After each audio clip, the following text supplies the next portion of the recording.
Somebody who doesn't like Trump, myself, the elites were right about Donald Trump, right? I'm a never Trump guy. I never liked him. He's the best president of my lifetime, and he revealed the corruption in this country like nobody else. I can't stomach Trump. I think that he's noxious and is leading the white working class to a very dark place. I think that he was a good president. I think he made a lot of good decisions for people. I take it you're not a Trump supporter from what I've read. Am I right? Is that a fair assessment? Yeah, I didn't vote for Trump. All around, he was a great president. I'm 37 years old. Certainly the best president of my lifetime. I do think that basic human honesty, even though it may not always pay off in the short term, it tends to pay off in the long term, or at least if you're not honest, it tends to pay off negatively in the long term. I'm sick of the big tech companies censoring conservatives, shutting us up, and let's be honest, ladies and gentlemen, stealing the 2020 election. Ohio Senator JD Vance is by far one of the slimiest politicians currently in office. He's a serial flip-flopper who reads the room and changes his politics accordingly. Do I think there were problems in 2020?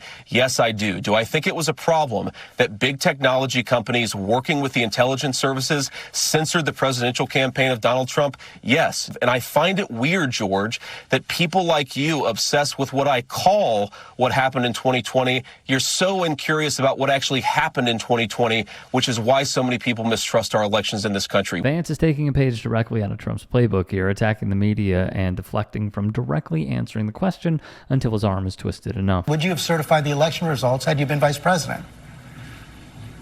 If I had been vice president, I would have told the states like Pennsylvania, Georgia, and so many others that we needed to have multiple slates of electors, and I think the U.S. Congress should have fought over it from there. That is the legitimate way to deal with an election that a lot of folks, including me, think had a lot of problems in 2020. I think that's what we should have done. The once never Trumper who compared Donald to the Big H is now openly admitting that he would have done Trump's bidding on January 6th on national television. How do you respond to that your support of Trump is sanctioning that kind of behavior, sexual assault and defamation? Well, I think it's actually very unfair to the victims of sexual assault to say that somehow their lives are being worse by electing Donald Trump for president, when what he's trying to do, I think, is restore prosperity. So I think it's insulting to victims of sexual assault. Supporting Donald Trump sends a message to every abuser, every rapist, and every man who's ever used his power to hurt a woman. Because if he can do it, why shouldn't they? To say that somehow their lives are being worse by electing Donald Trump for president, when what he's trying to do, I think, is restore prosperity. So I think it's insulting to victims of sexual assault. If you actually look at so many of the court cases against Donald Trump, George, this is not about prosecuting Trump for something that he did. What's even weirder is bending over backward to defend someone who couldn't care less about you and has openly admitted that you are just another pawn at his disposal. This is a great person who I've really gotten to know. Yeah, he said some bad things about me, but that was before he knew me, and then he fell in love. Remember I said that about Kim Jong-un? He fell in love, and they said, oh, Trump is saying he fell in love. Actually, he did, if you want to know that. Just months before Trump's campaigning for Vance's Senate bid. That's what they're waiting for. They're waiting for one race. You know, we've endorsed Dr. Oz. We've endorsed JP, right? JD Mandel, and he's doing great. They're all doing good. Donald didn't know the difference between Vance and his opponent, Josh Mandel. We are living in a banana republic where the president is using his Department of Justice to go after his chief political rival, the person he will appear on the ballot with in about a year.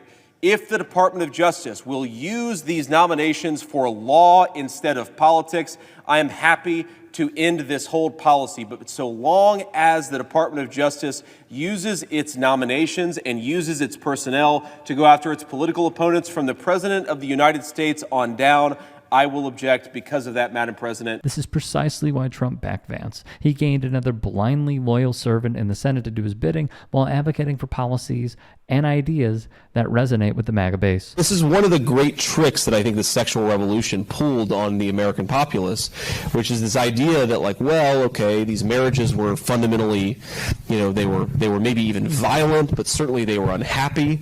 And so getting rid of them and making it easier for people to shift spouses like they change their underwear, that's going to make people happier in the long term. And maybe it worked out for the moms and dads, though I'm skeptical, but it really didn't work out for the kids. kids of those marriages. And I think that's what all of us should be honest about, is we've run this experiment in real time, and what we have is a lot of very, very real family dysfunction that's making our kids unhappy. I want to empower the President of the United States, whether that's a Democrat or Republican, to use the power of the U.S. military to go after these drug cartels. Here's the real problem. Similar to what we did in Colombia? If we have to, absolutely. I really worry about how much time we focus on the tasks that we have in a given day. And if we're focused too much on the wrong things, we don't have enough time to focus on the right things. That's certainly true in my job. I think it's true in any other job. My worry is that, especially at the Federal Reserve, which is doing important supervisory work, to the extent that we're focused on diversity, that may distract from our ability to focus on far, far more important things that are at the root of the Federal Reserve's mandate. So I hope, whatever your views and whatever your disagreements and agreements with me on that topic, when you're confirmed, as you likely will be, you take the focus on the core function.